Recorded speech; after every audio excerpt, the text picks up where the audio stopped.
আগে ছিল 5 পো চাল আর 5 থেকে বেতন। আজকে তোমরা লড়াই করে আন্দোলন করে আজকে 2 কেজি চাল আর 50 টাকা বেতন, মাথা পেছু করে পাচ্ছ প্রতিদিন, দুজনে 100 টাকা, 4 কেজি করে চাল পাচ্ছ। মোটামুটি তো অভাব একটু উঠেছে, একটু চলে যাচ্ছে। চলে যায় তো ঠিকই, কিন্তু ছেলেটাকে কে ধরবে? ছোট ছেলেটাকে আমরা দুজনে কাজে চলে যাই। এই ছেলেটাকে ধরার জন্য কোনো আত্মীয় শাশুড়ি আছে? হ্যাঁ আছে। বয়স কেমন হলো? তা 55 বয়স হবে, 55 হবে। তাহলে শাশুড়িকে একবার এখানে এনে কিছুদিন রাখলে মোটামুটি তার তো খাবার কিছু দেওয়া যাবে। মেয়ের বাড়িতে থাকবে, কত আনন্দ, জামাই মেয়ে নাতিকে নিয়ে কোলে করে, নাতনিকে নিয়ে কোলে করে থাকবে, কত আনন্দ। মেয়েরও পড়া হবে, শাশুড়িও মেয়ের বাড়িতে থাকবে। না যাবে বলি। তোর মা এলে ভালোই হয় নাকি?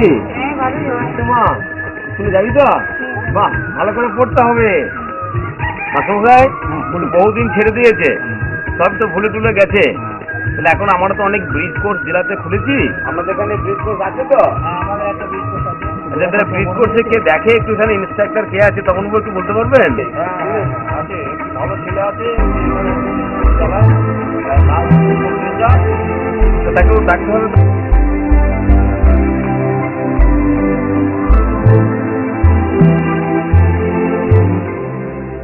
বলছিলাম এসে গেছে, ব্রিজ কোর্স চালাচ্ছে তো। এই মেয়েটি তো পড়া ছেড়ে দিয়েছে, অনেকদিন পড়া ছেড়ে দিয়েছে, একে তো পড়াতে হবে ব্রিজ কোর্সে।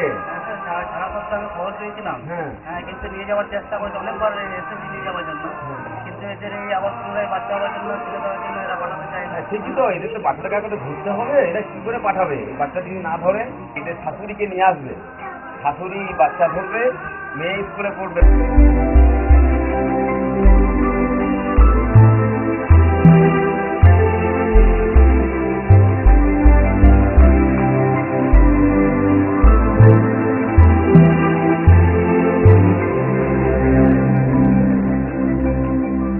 আকাশ ঘিরে মেঘ করেছে, বৃষ্টি গেছে, মাঠে গেল, জল আনছে, ঘাটে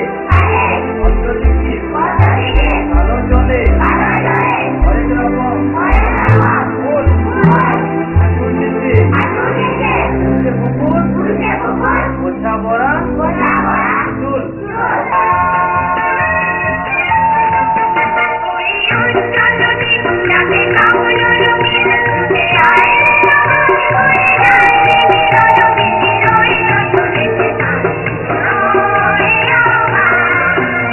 আমাদের জেলা পরিষদগত হয়ে দায়িত্ব ভার গ্রহণ করার পর থেকেই আমরা সর্বাধিক গুরুত্ব দিয়েছি 3টে ক্ষেত্রকে।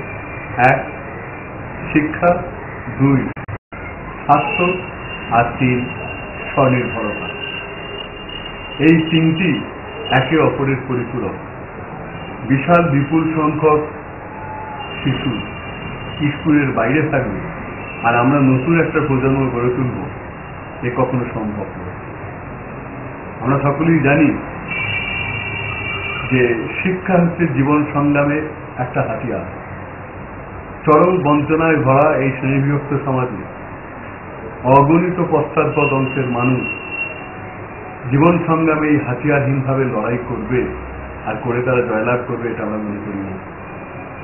হিউম্যান ডেভেলপমেন্ট রিপোর্টের শিক্ষার হার বাড়ানোর লক্ষ্য নিয়ে নয়, সমাজের পিছিয়ে থাকা এই মানুষগুলি তাদের জীবন সংগ্রামের হাতিয়ারটা যাতে ঠিকভাবে গ্রহণ করতে পারে সেই লক্ষ্য নিয়ে আমরা সর্বশিক্ষা অভিযান চালু করেছি।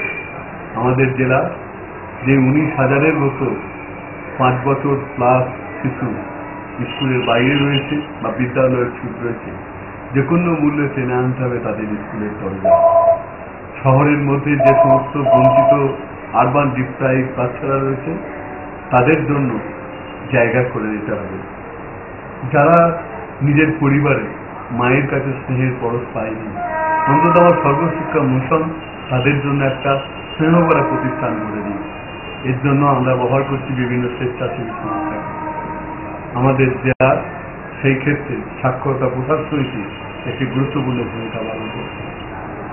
যে কোনো উন্নয়ন হচ্ছে লক্ষ মানুষের মনের সম্মিলনের একটা সংযুক্তি সফল রূপ।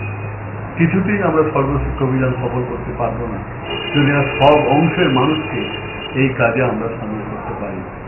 তিনি শিক্ষাক্ষেত্রে হোক, শিক্ষাক্ষেত্রের বাইরে থাকুক, সমাজের যে ক্ষেত্রেই থাকুক না কেন, আমাদের এই শিক্ষার অঙ্গন থেকে বঞ্চিত শিশুদের শিক্ষার অঙ্গনে টেনে আনতে তাদের সকলেরই একটা গুরুত্বপূর্ণ ভূমিকা আছে।